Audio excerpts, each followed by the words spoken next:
च धर्मस्य सर्वधर्म स्वरूपिणे अवतार वरिष्ठाय रामकृष्णाय ते नमः। শ্রী শ্রী রামকৃষ্ণ কথামৃত প্রথম খণ্ড।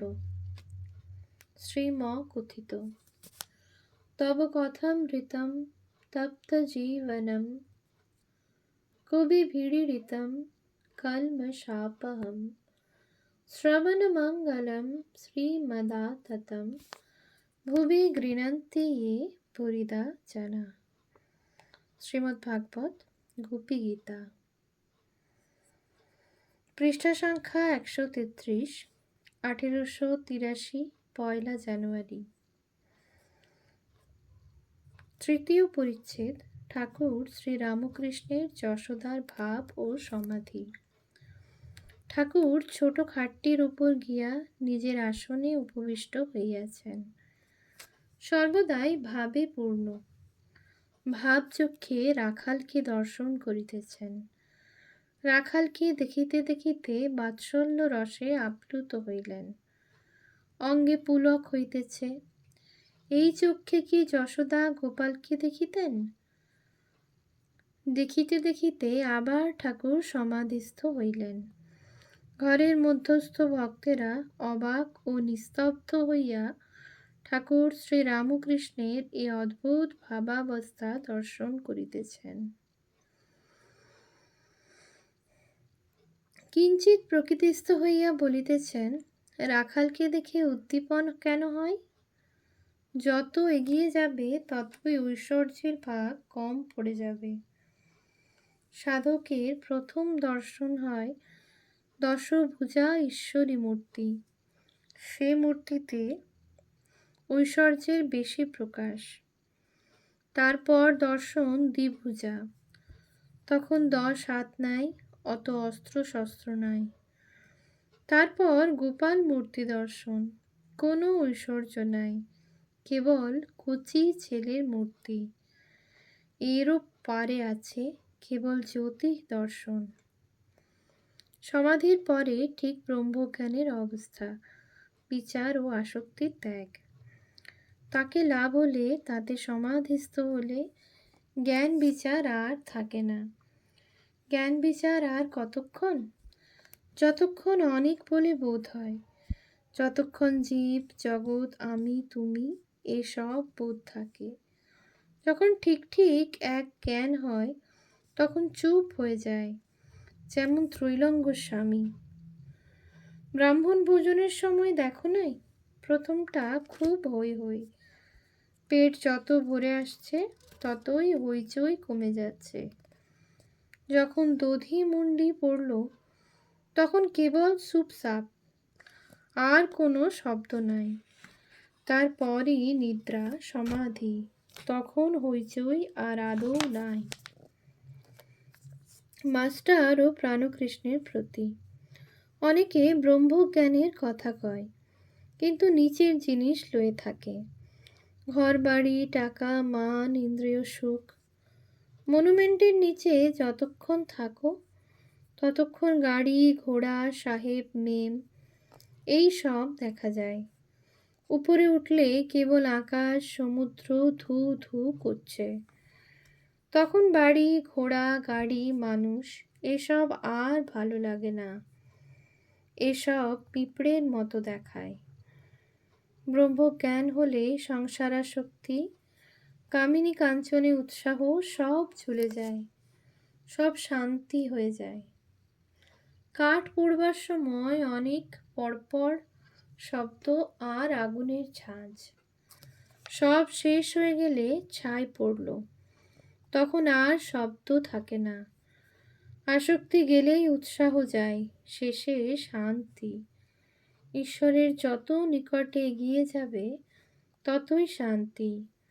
শান্তি শান্তি শান্তি প্রশান্তি। গঙ্গার যত নিকটে যাবে ততই শীতল বোধ হবে। স্নান করলে আরও শান্তি। তবে জীব জগৎ চতুর্বিংশতি তত্ত্ব এসব তিনি আছেন বলে সব আছে। তাকে বাদ দিলে কিছুই থাকে না। একের পিঠে অনেক শূন্য দিলে সংখ্যা বেড়ে যায়।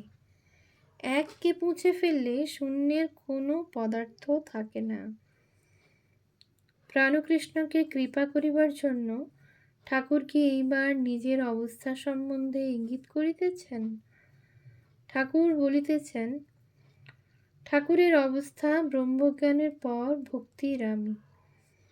ব্রহ্মজ্ঞানের পর সমাধির পর কেহ কেহ নেমে আসে বিদ্যার আমি ভক্তির আমি লয়ে থাকে। বাজার চুকে গেলে কেউ কেউ আপনার খুশি বাজারে থাকে।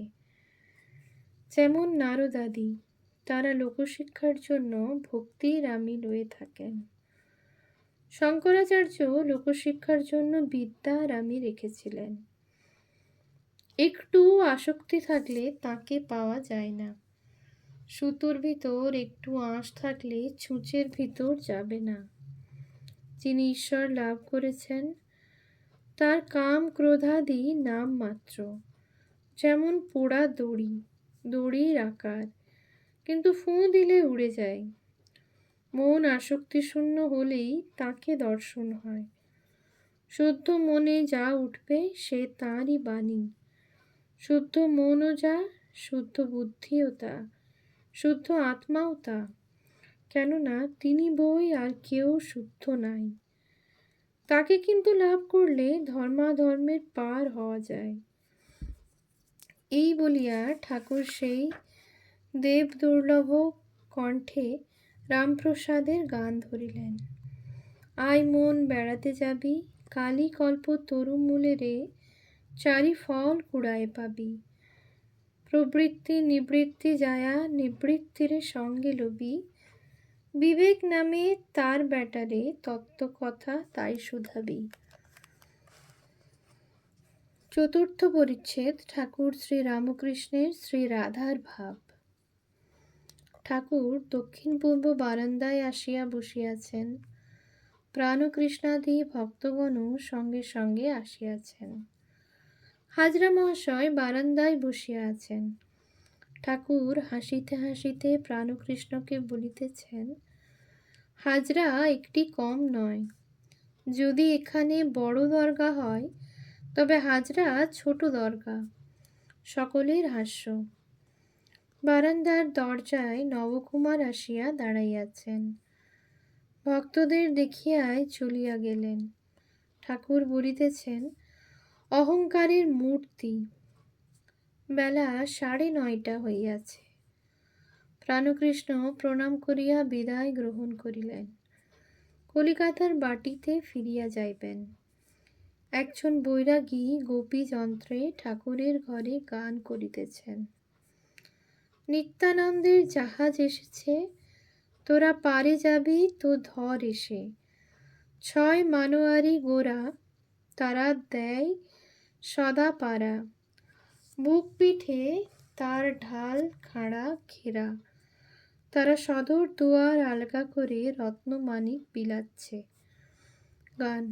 এই বেলা নে ঘর চেয়ে, এবারে বর্ষা ভারী, হও হুঁশারি, লাগো আদা জল খেয়ে।